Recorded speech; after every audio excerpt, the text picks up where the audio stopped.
ኢትዮጵያ ከም ኢትዮጵያ ኣብ ምንታይ ደረጃ ከም ዘላ ምሕሳብ እውን ኣድላይ ንሕና ሕዚ ንፈርሓሉ ግዜ ኣይኮነን ቀደምና እውን ኣይፈራሕናን ሕጂ ከዓ ብፍላይ እቲ ግዜ ናህና እዩ ኢለ እየ መሬትና ነምልስ ንምንታይ መሬትኩም መምለስኩም ኢሎም እቶም ሕዚ ምስ ፀላእቲ ሓቢሮም ዘለው ክዋግኡና ከለው ሽዑ ንሪኦ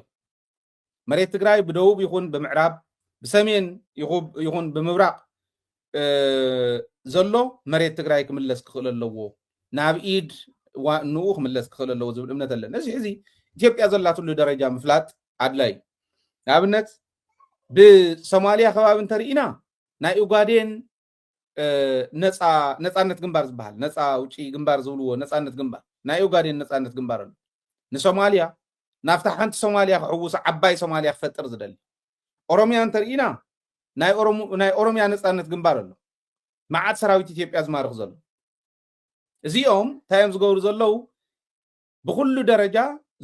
ዙርያ ምላሽ ናይ ኢትዮጵያ ክንብሎ ብንኽእል ሓዊ ተኣጎደላ ዓዲ ንክትከውን ገይሮም ማለት ክልቲኦም ከዓ ተፈራሪሞም ኣሎ ኡጋዴን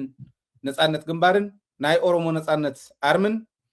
ተፈራሪሞም ኣለዉ ሓቢሮም ክሰርሑ ፀረ መንግስቲ ኢትዮጵያ ፀረ ሰራዊት ኢትዮጵያ ማለት እዩ ኣብ ኣምሓራ እንተሪኢና ኣብ ኣምሓራ ዝኸይድ ዘሎ ኩናት ንሪኦ ኣለና ፍፁም ዝምለሰ ኣይኮነን ባይ ዘ ወይ እዚ ሕዚ ብዙሓት ሰባት ዘይተረድእዎ እንታይ እዩ ናይ ኣምሓራ ኣብዚ ግዜ እዚ ጠጠው ክብል ይኽእል እዩ ገፅኩም ምለሱ ናብ ትግራይ እንተኩስ እንተኢልዎም ክምለሱ ይኽእሉ እዮም ይብል እዮም እዚ ምሕሳቡ ፅቡቅ እዩ ኣነ እውን ከምኡ ግምት እየ እዚ ግምት እዩ ብደንብ ብስነ ስርዓተ መሬት ዘሎ ኩነታት ተሪኢኹሞ ግን ናይ ኣምሓራ ፋኖ ዋና ዕላማ ኢንድ ጎል እንታይ ኢንድ ጎሉ ናይ ኣዲስ ኣበባ ቤተ መንግስቲ 4 ኪሎ ምቁፅፃር የምኒልክ ቤተ መንግስቲ ዝብልዎ ንሱ ምቁፅፃር መንግስትነት እስካዕ ዘይተቆፃፀረ ኣብ ዝኾነ እዋን ክወርድ ክድይብ ከምዚ ክብል ይኽእል እዩ ደረጅኡ ብዘየገድስ ግን መንግስትነት እስካዕ ዘይተቆፃፀረ ጠጠው ዝብል ኣይኮነን ንሕና ናይ ካሊእ መሬት ኣይንደልን ናይ ካሊእ ሰላም ክንዘርግ ኣይንደልን ድልየት ህዝቢ ትግራይ ኣብ መሬቱ ዓርሱ ክኢሉ መሰል ዓርሰ ውሳኑ እረጋጊፁ ክነብር እዩ ዝደሊ ካሊእ ሃውኒ ካሊእ ጎርለይ እውን እኮ ይበለን ለባማተ ዝኾኑ ህዝቢ ትግራይ ሒዞም ዘለቑ ግን ምንም ዘይበለ እንዳሃለወ መሬቱ ሕዲጎም ወሪሮም ዝነብሩ ዘለው ታ መልሲ ናይ ህዝቢ ትግራይ ክትኮን ዘለዋ ሕዚ እያ ታ ግዜ ሕዚ እያ ባህሊ እያ ኣየን ሰራዊት ሰዲድ እዩ ህዝቢ ምዕራብ ትግራይ ክዋጋእና ዝኽእል በመይ ገይሩ ኣየን ሰራዊት ሰዲድ እዩ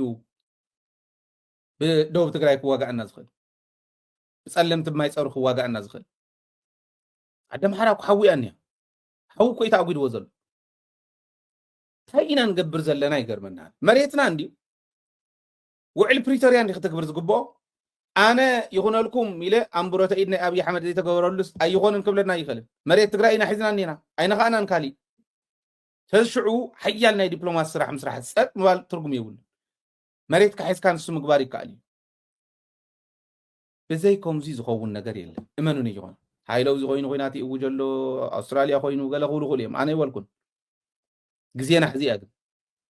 ናይ ባዕለይ ሓሳብ ይቕምጥ ኣለኹ ልቢ ዘለዎ ይስማዕ እዚኣ እታ ግዜ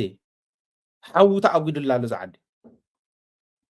ኤርትራ እውን ብድሕሪት መፅያ ክትወቕዓና እያ ዝብል እምነት የብለይን ከይትገብር እውን ንሰርሕ ንረዳዳእ ኣብ ውሽጢ ዘሎ ዘይክራኸብ ይኽእል ብምክንያት ደገ ዘሎ ክራኸብ ይግበር እንታይ ፀገም ኣለዎ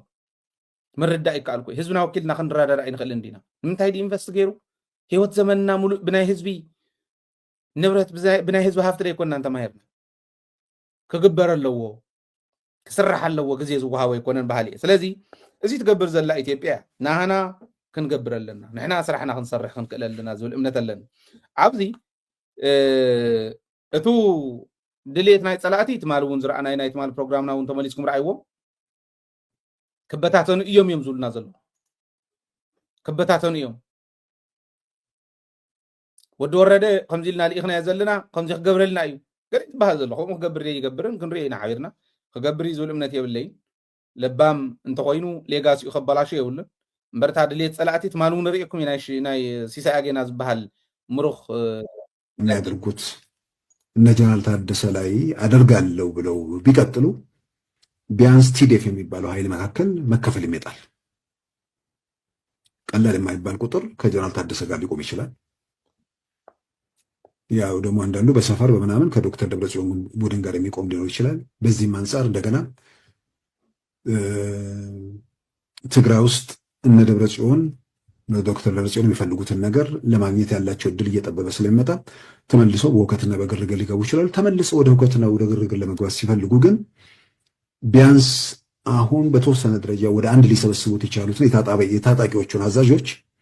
ወደ አንድ የመሰብሰብ እድላቸው ሊጠብና በግልጽ ቢያንስ 2 ቦታ ከዛም ቦታ በላይ ሊከፈሉ የሚችሉበት አዛዦቹ ነው ብለው አሁን ታጣቂዎቹ ጋር ራሱ አቋም ልዩነት እንዳለ በግልጽ እየሰማን ነው።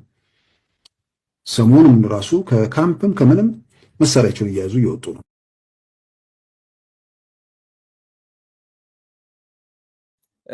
እዛ አንተው መስከብ ዝወልክዎ ወዲ ሸራፍ ርእስን እሱ ዝብሎ ዝነበረ እዩ ዝነግረና ዘሎ ሲሳይ ገና ሓቢሮም ሰርሖም ዘለዉ እንዲ ዝነግረና ዘሎ ናይ ምስ ደብረጽዮን ዝኸውን በሰፈር በምናምን እዩ ነቲ ግን ኢሉ ከስታይ ማለት ይመስለኩም ከምቱ ዳይሬክት ኣይኮነን ቅኔ እንዲ ብሰፈር እውን ክንፈላለየኩም ኢና ሰራዊት ዝብትኑ ሰራዊት ናብቲ ሕዚ ሓራ መሬት ዝብልዎ ዘለዉ ንዓዳም ሓራን ዓፋርን ዝሰዱ እውን ኣዋፊርና እኒና ደናቁር ከምዚ ንገብር ኣለና ኢና ንሰርሕ ኣለና እዩ ዝብለና ዘሎ ኣይኮንን ኣይ ኣታስበው ከምኡ ዝበሃል ሕልሚ እዩ ይርዳእኹም ንብሎም ንሕና ከዓ ማለት እዩ ከምኡ ዝበሃል ነገር የለን ትግራይ ሕዚ ዘላቶን ህዝቢ ትግራይ ምናልባሽ ሕዚ ማለት በብከባቢኡ ኮንኩም ደደቢት ትከታተሉ ትግራይ ምንታይ ኣላ ኢልኩም ትሰግኡ ሰባት ክትህልው ከም ትኽእሉ ይጠራጠርን ትክክል ከዓ እዩ ምስጋእ ንቡር እዩ ንዓድኻ ምሕሳብ ስለ ዝኾነ ኣብ ምንታይ ከም ዘላ ግን ክነግረኩም ሕዚ ተስፋ ኣሎ ኣይትጠራጠሩ ዓብዪ ተስፋ ኣሎ እቲ ተስፋ ብሰለስተ በርባዕተ ደረጃ ክንሪኦ ንኽእል ኢና ሓደ ሰራዊት ይብተን እንተይኮነስ ይስልጥን ኣሎ ስልጠናታት ኣሎ ዘሰልጥኑ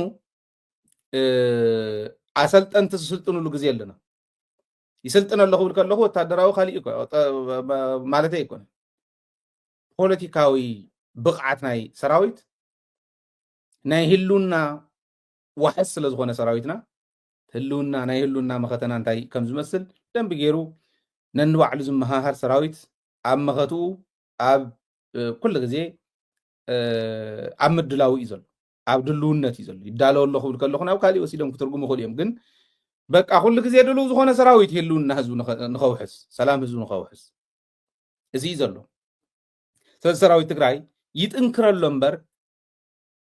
ይልሕልሕ ይደክም ኣይኮነን ዘሎ ሓደ ሓዙ እዚዩ ብደንብ ኣረጋግፁ ብደንብ ዝኢለነቲ መልሲ ንዓቶም ንምሃብተ ኣይኮነ ብትክክል በብኸባቢኹም ዘለዉ ሰራዊት ስለትፈልጥዎም እንታይ ይገብሩ ከም ዘለዉ እውን ስለትርድኡ ሰራዊትና ዝነበሮ ክፍተት እውን ኣማሊኡ ኣብ ምጥንካር ይርከብ እዚዩ ብጭብጢ እየ ዝዛረበኩም ዘለኹ ካብቲ ዝገብርዎ ዘለዉ ንላዕሊ ከይዶም ጎዲልዎም ዝነበረ ከማልኡ ምስ ህዝቦም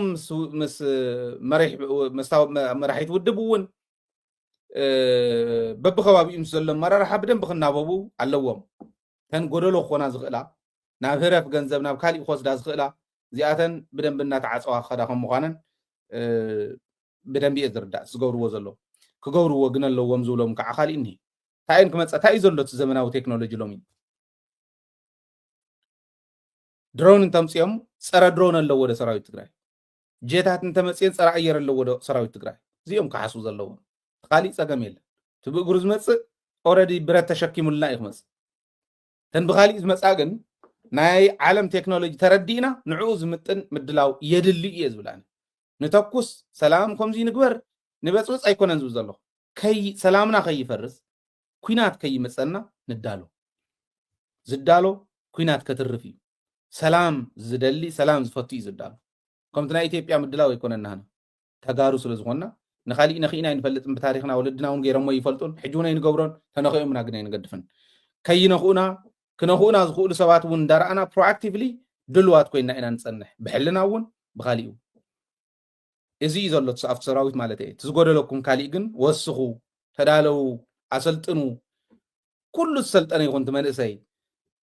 እቲ ሕዚ ዝኸድ ዘሎ ሓሶት ናይዞም ባንዳታት ተልእኾ እውን ፈሊጥዎ ተረዲእዎ ይርዳእኹም ክብሎም ግበርዎ ባህሊ እየ ብምሕደራ ደረጃ ወረዳታት ኩለን ዝተመረፁ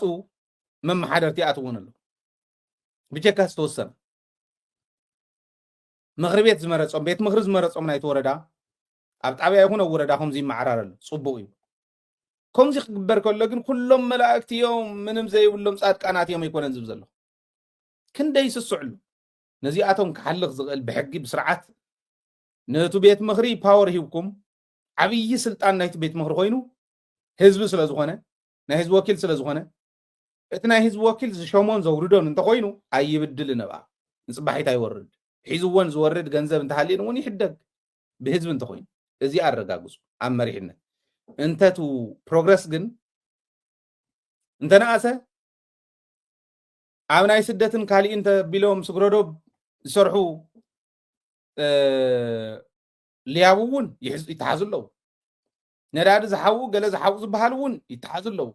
ትፈልጥዎ ጎረቤትኩም ከምኡ ዝሓበ እንተሃልዩ ናብ ደደቢት ስደድዎ ክንሰደሎም ኢና ሰባት ንዝምልከቶ ሂብናት መረዳእታ ምስ ዝምልከቶም ተዘራሪብና ምስ ህዝብና ከዓት መረዳእታ እናተለዋወጥና ናብዛ ሕዚ ትሪእዋ ዘለኹም ስልኪ ለኣኹ ኣብ ታሕቲ ትዘውረላ ስልኪ ኦኬ ኣብቲ ፔ ኣይዲ ትብል እውን እኒሃ ናብታ ኢሜይልናን ናብዛ ስልክናን ለኣኹ ብቴሌግራምን ብዋትስኣፕን ክትልእኹልና ትኽእሉ እዮም ለኣኹልና ዝምልከቶም ኣካላት ሰዲድና ነቶም ዋጋ ክኸፍሉ ዝግብኦም ዋጋ ክነኽፍሎም ንኽእል ኢና ብሕጊ ስለዚ እዚ ይስራሕ ኣሎ ጽቡቕ እዩ ወረዳታት ቤት ምኽሪ ናይ ወረዳ ናይ ጣብያ ጠንኪሮም ሰርሑ ኣለዉ ጽቡቕ እዩ ልዕሊ ቤት ምኽሪ ስልጣን ኣለኒ ኢሉ ዝሓስብ ሓላፍ እንተሃልዮ ወረዳ ናብ ጣብያን ግን ሕጂ እውን ምለስዋ ህዝቢ ዝመልሳ ንምኽሪ ቤት ዝጻረር ፀረ ቤት ምኽሪ ዝኾነ ኣመራርሓ እንተሃልዩ ናብ ደደቢት ስደድዎ